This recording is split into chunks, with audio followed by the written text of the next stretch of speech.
Tahun 1943, ketika perang memasuki tahun keempat, ketegangan konflik mulai terlihat jelas di setiap sudut dunia. Dan setelah kekalahan besar pertama Nazi Jerman di pertempuran Stalingrad, Adolf Hitler merasakan penderitaan yang sebelumnya tidak pernah ia bayangkan. Meskipun begitu, perang belum juga menunjukkan tanda-tanda berakhir. Bahkan di tahun ini, perang semakin memanas, di mana kedua belah pihak meningkatkan produksi alat tempur mereka. Dan untuk mengakhiri perang, pasukan sekutu berencana menginvasi Nazi Jerman untuk merebut kembali Eropa. We believe that the Nazis and the fascists have asked for it, and they're going to get it. Namun ada satu hambatan, yaitu Nazi Jerman memiliki salah satu pertahanan yang sulit untuk ditembus, dan pertahanan ini disebut sebagai benteng Eropa.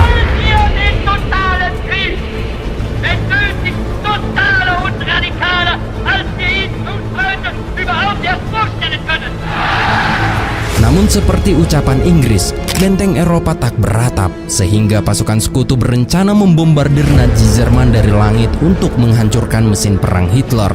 Sehingga di tahun 1943 ini menjadi perang dunia yang paling mematikan. Dan inilah sejarah kelam Perang Dunia Kedua.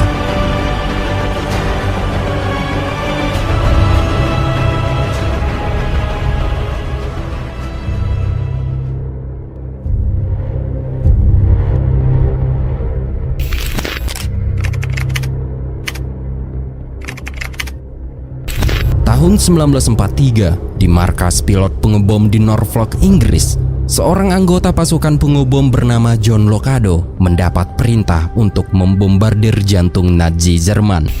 Dalam briefing ini, atasan mereka menjelaskan bahwa misi ini bertujuan untuk menghancurkan situs militer dan produksi senjata Jerman melalui udara. Walaupun misi ini terdengar sangat mudah, namun misi ini merupakan misi yang paling sulit dan penuh bahaya dikarenakan Jerman memiliki ribuan pesawat Luftwaffe dan senjata anti pesawat Jerman yang sudah siap melakukan perlawanan jika benteng mereka diserang. Maka dari itu, mereka harus berhati-hati dalam menjalankan misi ini. Setelah briefing selesai, pasukan pengebom gabungan Inggris dan Amerika mulai mempersiapkan pesawat dan ratusan bom berat untuk dijatuhkan di jantung Nazi Jerman.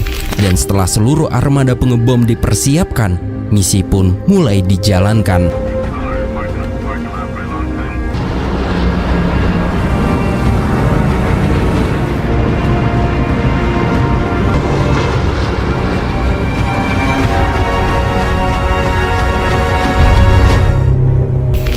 Setelah melintasi selat dengan suhu 45-50 derajat Celcius, di mana suhu ini merupakan suhu yang bisa membukukan dalam seketika. Namun suhu ini tak lebih buruk daripada apa yang sedang menanti mereka di langit Nazi Jerman. Dan ketika mereka sampai di perbatasan langit Jerman, mereka langsung disambut dengan tembakan senjata anti pesawat Jerman yang merupakan logam panas yang mudah meledak.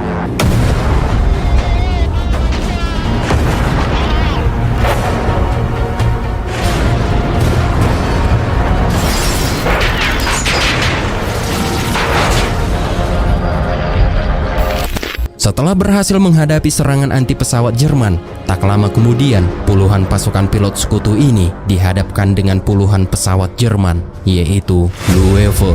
Maka pertempuran di langit Jerman menjadi pertempuran udara yang barbar.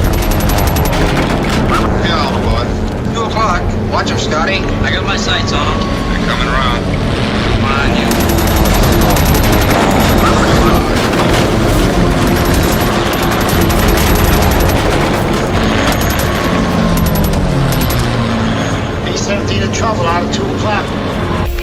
Dalam serangan yang barbar ini, pesawat pengebom pasukan sekutu jenis B-17 mengalami serangan tembakan yang menghancurkan turbin di sebelah kiri, sehingga menyebabkan pesawat kehilangan keseimbangan dan akhirnya mengalami kejatuhan dramatis.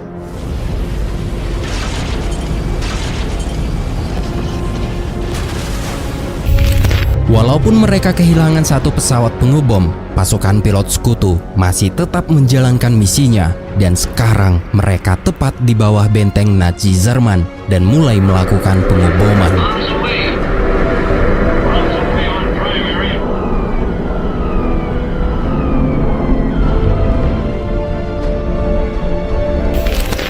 Selama berbulan-bulan menjalankan misi ini, pasukan Sekutu berhasil menjatuhkan 70.000 ton bom ke Jerman. Meskipun upaya ini telah memberikan dampak signifikan, Nazi Jerman masih belum dapat ditaklukkan. Itu dikarenakan mereka tidak mengenai target yang sudah direncanakan. Untuk mengatasi hal ini, membuat pihak Inggris mengambil solusi baru, yaitu merencanakan serangan darat yang lebih intensif ke benteng Eropa. Sementara itu, di bulan Mei 1943, berita penting muncul dari tanah Afrika bahwa pasukan Inggris gabungan Amerika telah berhasil menaklukkan seluruh pasukan Rommel di Libya. Yesterday afternoon at about 4:30, the war in North Africa came to an end. And soon, hundreds of white flags were appearing all over the place. Setelah berhasil menguasai seluruh pesisir Afrika Utara, pasukan Sekutu mulai merencanakan invasi ke Eropa melalui Italia yang terletak di seberang Mediterania. Mengetahui rencana ini, pasukan fasis Italia di bawah pimpinan Mussolini bersiap-siap dengan serius untuk menghadapi invasi pasukan Sekutu. Fasis Italia yang terikat dengan poros dan rezim Adolf Hitler di Jerman menyadari bahwa invasi Sekutu di Italia bisa menjadi ancaman serius terhadap rezim mereka.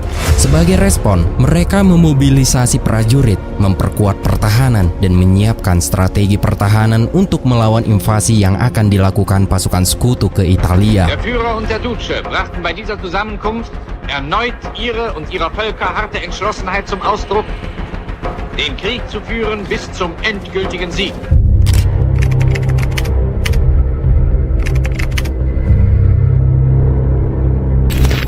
Bulan Juni 1943, di tengah Laut Mediterania, pasukan Inggris gabungan Amerika dan Kanada mulai menuju ke Pulau Sisilia. Sesampainya di pesisir pantai, mereka tidak mendapat perlawanan sedikit pun dari pasukan Italia. Hal ini membuat mereka dengan mudah menepi dan mulai mendaratkan kendaraan tempur mereka.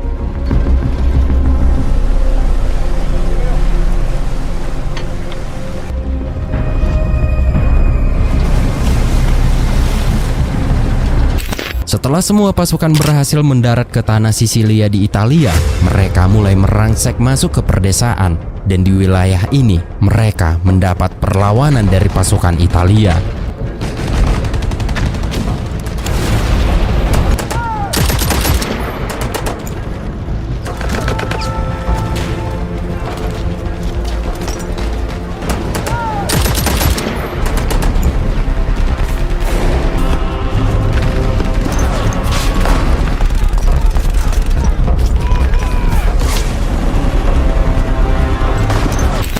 Pasukan Sekutu yang diwakili pasukan Inggris, Amerika, dan Kanada terus menembus ke dalam dan menguasai beberapa perdesaan. Di salah satu perdesaan yang berhasil mereka kuasai, mereka menemukan sebuah rumah besar yang berisi puluhan warga sipil, termasuk anak-anak, wanita, dan para lansia. We busted in and it was about 20 people in there, old people and women and children, and they hadn't eaten for days. They were starving to death, really they were. If you gave them a can of bully beef, that was like giving them life.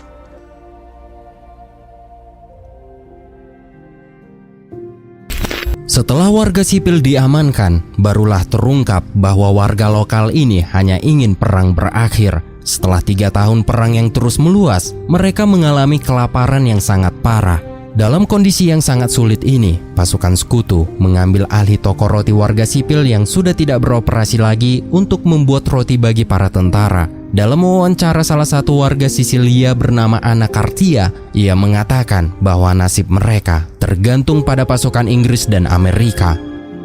Ci siamo trovati in mani estranee, si può dire, con inglesi, con americane, perciò avevano requisito i forni e facevano il pane per le truppe. Sono stata a rubare il pane. Uno si sente impotente, dice: ma che cosa posso fare? Non avevamo né casa, né beni, né niente, ci avevano levato tutto. Kini, pasukan Sekutu mulai bergerak maju di sepanjang garis depan Sisilia. Mereka mengerahkan puluhan tank untuk menghabisi pasukan Italia. Dalam aksi brutal ini, banyak tentara Italia yang menyerah. Ternyata beberapa dari tentara Italia sudah muak dengan Mussolini dan pihak Jerman. Dengan tenang, tentara Italia menyerahkan senjata mereka dalam bentuk penyerahan terhadap pasukan Sekutu.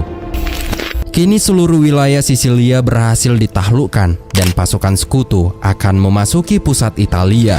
Sementara itu, 450 km dari selatan Moskow, tepatnya di Kursk, pertempuran masih membara. Pasukan Jerman dan pasukan Soviet beradu tank secara brutal. The Red Army has taken over 12 miles of territory, with 12,000 more German dead. Sementara itu, di Asia, Jepang semakin meluas menguasai seluruh Asia.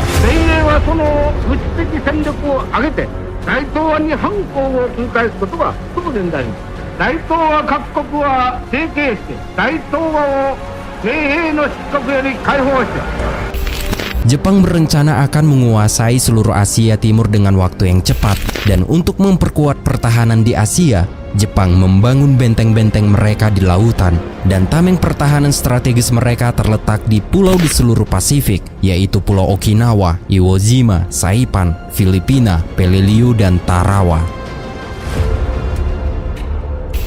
Namun Amerika Serikat tak hanya tinggal diam. Pasukan angkatan laut dan darat mereka mulai dikerahkan untuk menyerang pulau-pulau yang sedang dikuasai Jepang. Dan hal pertama yang akan dilakukan pasukan Amerika yaitu menyerang Pulau We Tawara. are pushing forward to attack the Japanese islands themselves. We shall not settle for less than total victory.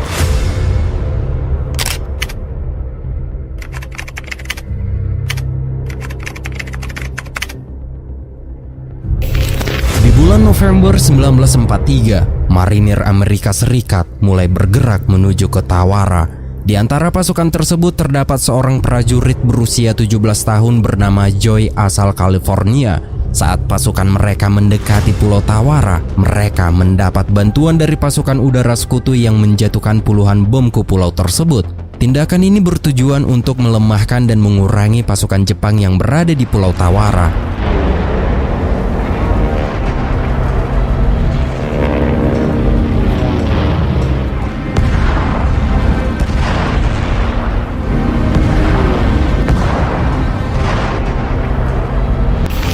Melihat serangan udara yang memporak-porandakan Pulau Tawara, Joy dan beberapa pasukan Amerika menganggap bahwa pasukan Jepang di pulau tersebut mustahil berhasil selamat dari serangan tersebut. Namun sangat disayangkan, Joy dan beberapa rekannya tidak mengetahui ternyata kurang lebih 5.000 tentara Jepang masih selamat dari pengeboman itu, sehingga pertempuran tak terelakkan.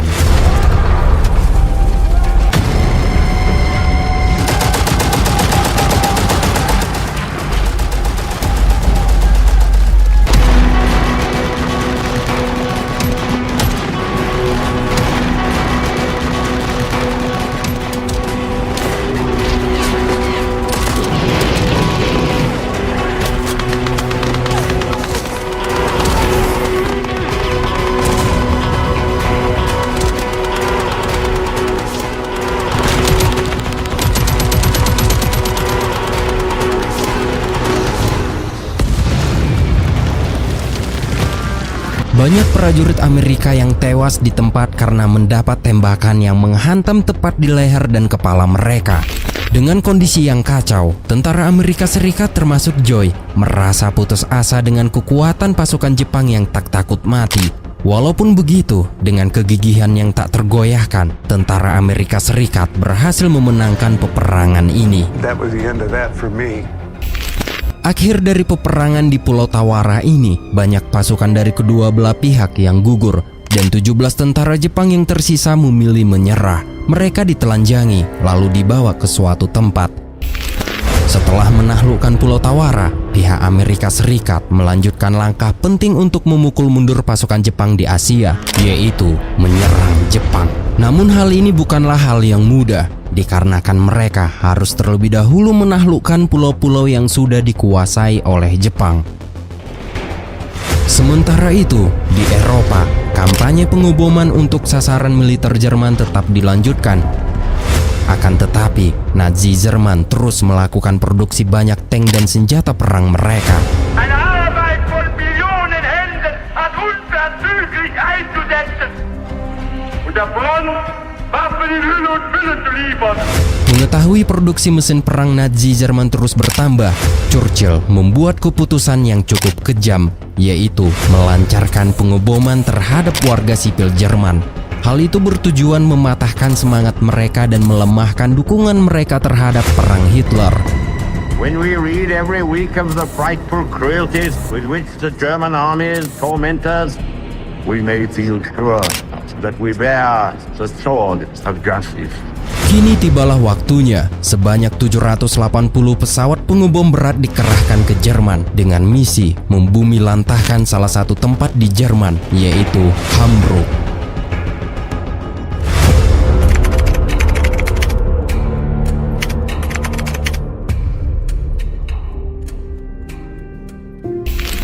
Pada bulan Juli, warga sipil Jerman di Hamburg tidak merasa bahwa bulan tersebut akan menjadi bulan penuh kehancuran.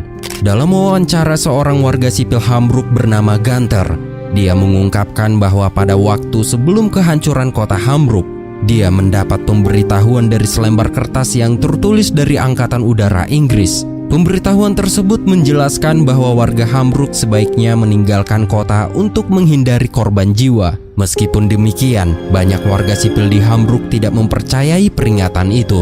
Mereka menganggapnya peringatan itu sebagai propaganda yang bertujuan untuk menakut-nakuti para warga, sehingga warga Hamburg tetap melanjutkan aktivitasnya tanpa merasa takut.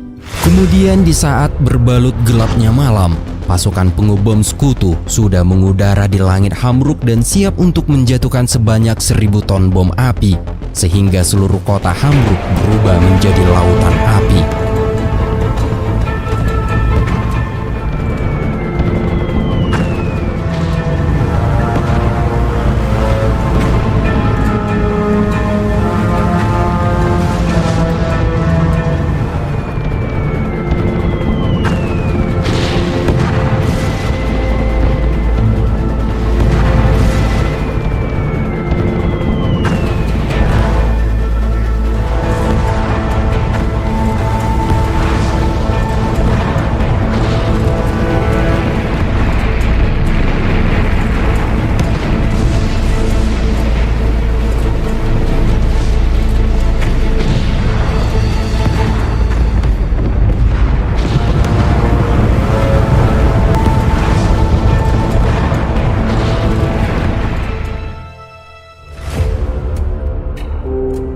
Sebanyak 40.000 warga sipil Jerman di wilayah Hamburg meninggal terpanggang. Kondisi Hamburg benar-benar hancur lebur dan warga sipil yang berhasil selamat diungsikan ke salah satu gedung yang masih berdiri kokoh. Namun di markas Angkatan Udara Inggris, pilot pesawat pengebom bernama Donald Winkens mendapat tugas baru, yaitu menghancurkan gedung yang berisi pengungsian warga sipil di Hamburg. Dan ini pengakuan dari Donald Winkens. We were briefed to go to Hamburg. We said to the telegraph, what on earth are we going to Hamburg for? They had been bombed. The whole city was just a ball of fire. They said, well, the only building left standing is the main post office. And they've built emergency shelters. And there are 60,000 civilians. That's your target. Now, what do you think? You're thinking just what we thought. Just closed our eyes and said, oh. And they're the bad guys. And here we were good guys. We got to do this. We had no choice. Keesokan harinya, misi penghancuran pengungsian warga sipil Jerman di Hamburg pun dilakukan. Bagi Don, ia tidak bisa melakukan apa-apa dan tercengang dengan apa yang ada dalam pikiran mereka. Namun Don harus melakukan apa yang tidak seharusnya ia lakukan, dan menurutnya itu bukanlah aksi heroisme, melainkan aksi terburuk yang harus dilakukan.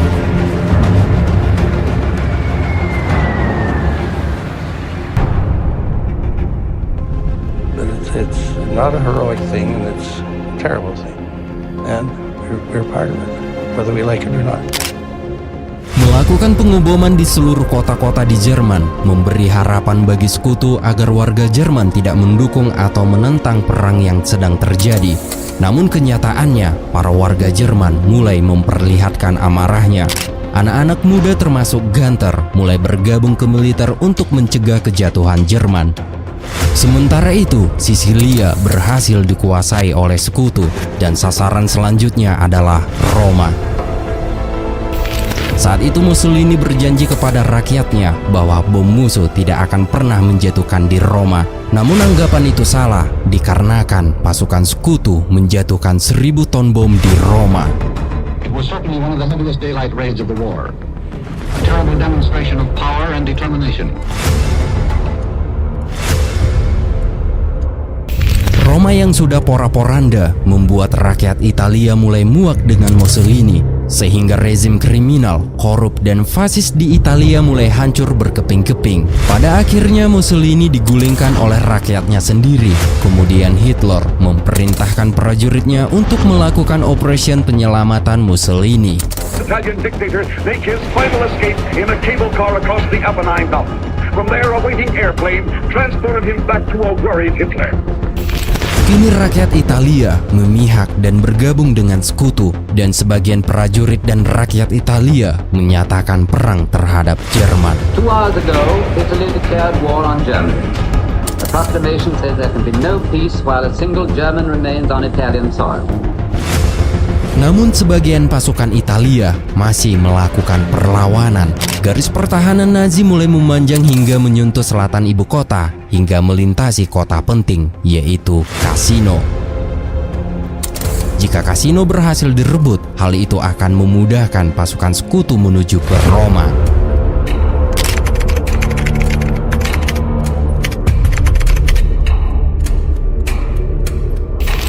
Di awal tahun 1944, pasukan Jerman yang berada di Italia mengambil posisi di daratan tinggi. Sementara itu, pasukan sekutu berada di daratan rendah. Tentu saja posisi ini membuat pasukan sekutu kesusahan untuk menghadapi pasukan Jerman. Namun pasukan sekutu diharuskan menyerang Monte Cassino. Akibat situasi sekutu yang tidak menguntungkan, pasukan sekutu mulai meminta bantuan udara untuk menjatuhkan puluhan bom di sekitar Monte Cassino.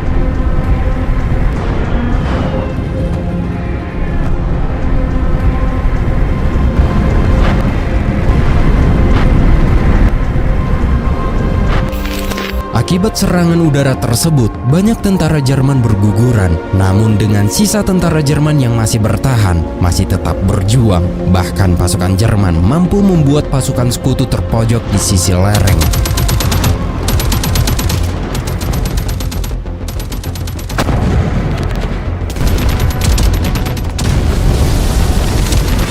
Dikarenakan sekutu terpojok di sisi lereng, mereka berencana melakukan pengeboman ke sebuah bangunan yang mereka anggap bangunan tersebut merupakan tempat perlindungan pasukan Jerman, dan bangunan itu bernama Cassino yang merupakan monumen budaya. Namun dalam masa perang ada aturan larangan mengebom monumen budaya. Kemudian Presiden Roosevelt memberi instruksi bahwa pasukannya dilarang untuk mengebom Monte Cassino dikarenakan bangunan tersebut merupakan keagamaan penting. Namun karena mereka menganggap benteng tersebut merupakan benteng pertahanan tentara Jerman, akhirnya mereka diperintahkan oleh presiden untuk mengebom Monte Cassino.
Monumen budaya biara tersebut berubah menjadi debu. Namun sayangnya, sekutu mendapat laporan dari intelijen yang keliru. Sekutu salah memperkirakan adanya tentara Jerman di Monte Cassino, yang pada kenyataannya tidak ada satupun tentara Jerman yang berdiam diri di sana. Justru di dalam Monte Cassino hanya terdapat warga sipil yang bersembunyi untuk berlindung dari peperangan yang terjadi. Dibutuhkan waktu selama 4 bulan pertempuran yang kejam itu terjadi. sebelum akhirnya sekutu berhasil menjangkau ibu kota Italia. Italian front, then allied armor and motorized infantry roared into Rome, into the heart of the city. Setelah benteng Eropa terbuka, di Inggris, sekutu mulai melancarkan operasi rahasia yang mengubah jalannya perang, dan serangan yang akan dilakukan oleh sekutu dikenal sebagai serangan D-Day. Dan film dokumenter ini pun bersambung. A tremendous mass of the greatest military equipment ever devised had been pooled by the Allied attacking forces. This is the largest scale military invasion operation in history. The eyes of the world are upon you. The hopes and prayers of liberty-loving people everywhere march with you. Nothing less than full victory. Good luck. This is the year 1944. Great battles lie ahead.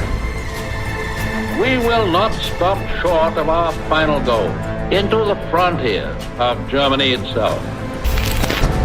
Fighter-borne troops and parachutists rained down from the sky early today, while a vast armada of 4,000 ships disgorged ground troops on Hitler's fortified shore.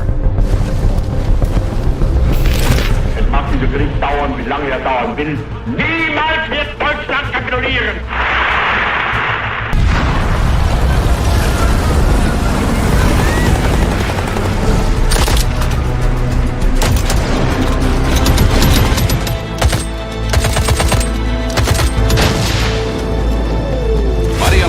Have made successful landings in North France in history's greatest invasion. We are on the offensive all over the world, bringing the attack to our enemy.